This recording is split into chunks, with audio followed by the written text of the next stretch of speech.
Madam President. Senator from Delaware. Madam President, I ask unanimous consent that I be able to engage in a colloquy with my colleague from Missouri. Without objection. Madam President, I come to the floor today along with my colleague, the senator from Missouri, as the co-chairs of the Bipartisan Law Enforcement Caucus. We come to express our concern and our gratitude. This morning, our colleagues and our friends, including Congressman Steve Scalise from Louisiana, were senselessly attacked while they practiced in Alexandria for tomorrow's annual bipartisan congressional baseball game. Our deepest thoughts and prayers are with the members of the Capitol Police and Congressman Scalise, everyone who was injured, as well as their families.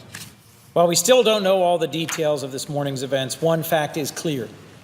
Were it not for the skill and the bravery, the prompt response and the professionalism of the Capitol Police and the Alexandria Police, this tragic event would have been much, much worse. For those of us who serve and work every day in the Congress and the Capitol, we see the men and women of Capitol Police. They protect the members of Congress, our staff, and the Capitol itself. But that doesn't begin to describe the vital and noble work that they do. Because the Capitol Police don't simply protect the people in the buildings of the Capitol campus. They protect, they serve, they honor our Capitol, our country, and our democracy itself. They sacrifice and they risk their lives each and every day to ensure that this Capitol is a Capitol for the people, a Capitol for every man, woman, and child in the United States. It's the Capitol Police, in close and important partnership with local police, who ensure that everyone, anyone, can come to this place to make their voices heard and to take part in our democracy. They make these sacrifices and take these risks every day, and this morning's events are a sobering reminder of what the men and women of law enforcement all across our country, and yesterday here among the Capitol Police, take on each and every day. So I urge everyone who works here and serves here in the Congress and the Capitol to take a moment and pray for and be grateful for the men and women of the Capitol Police, the men and women of the Alexandria Police, and the men and women of law enforcement all across our nation. With that, I'd like to yield to my colleague from Missouri. Well, I thank my colleague for yielding. When Senator Coons and I came to the Senate 6 years ago, about the time we formed the Law Enforcement Caucus, and over that 6 years, we are continually reminded of how those who run to danger when others run away protect us, don't know on any given day what they may be dealing with that day, and their family doesn't know either. They are here to protect those who might be the victims of crime. What we saw today was this horrific and cowardly attack at baseball practice. Somebody who takes a weapon and decides that they're going to harm people they don't know for whatever cowardly reason that person had. Of course, we continue to pray for the swift recovery of those who were injured, for the caregivers who are helping them right now. But we see every day when we come to the Capitol grounds, the first person that I see is almost always a member of the Capitol Police. No matter how late it is when I leave at night, the last person I see is almost always a member of the Capitol Police. They have a hard job to do. They do it with the highest level of professionalism and dedication. Their families see them leave for work at whatever time of the day their assignment has them leaving for work, hopeful that the person they love comes home. That counts for all our law enforcement officers all over the country.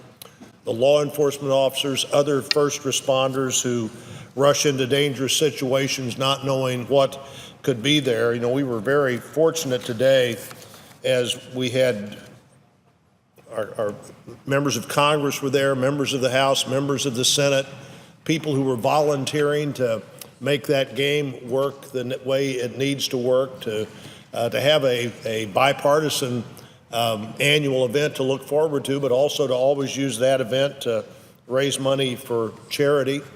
Staff who were there supporting, and fortunately for all of them, Steve Scalise, the majority whip in the House, was there, which meant that there were Capitol security people there with him.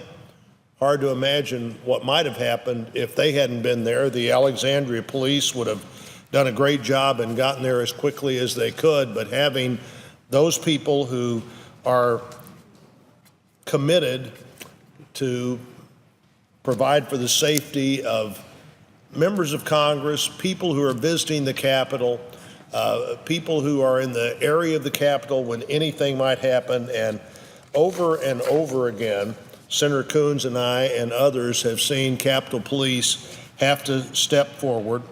I hope we all will remember to not only be grateful every day for those who are willing to serve, but also to continue to pray today for the families of people who were impacted today, the families of people who sent their sons and daughters here to be members of Congress, but also to be staffers in the Congress, who the first news they hear this morning is some senseless attack that appears to be an attack because people were members of Congress. No act of violence, no matter how evil or senseless, will ever come close to shaking the foundations of our democracy, but we are always brought at moments like this to the important recognition that we're Americans first. That's why our country will always be a beacon of freedom, but the things we debate every day are not nearly as big or powerful as the things that unite us every day.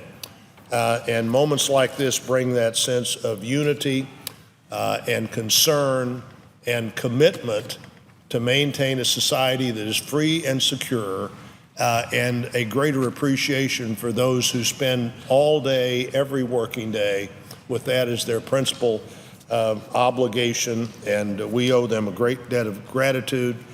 Today we owe the Capitol Police, followed up by the Alexandria Police, but countless lives that might have been taken if Capitol Police hadn't been there at the instance this cowardly attack started.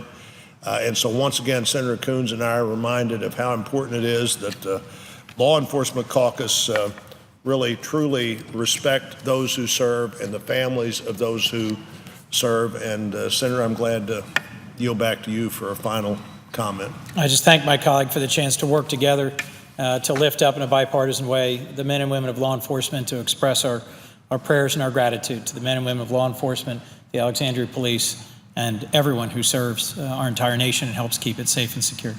Thank you. With that, I yield the floor.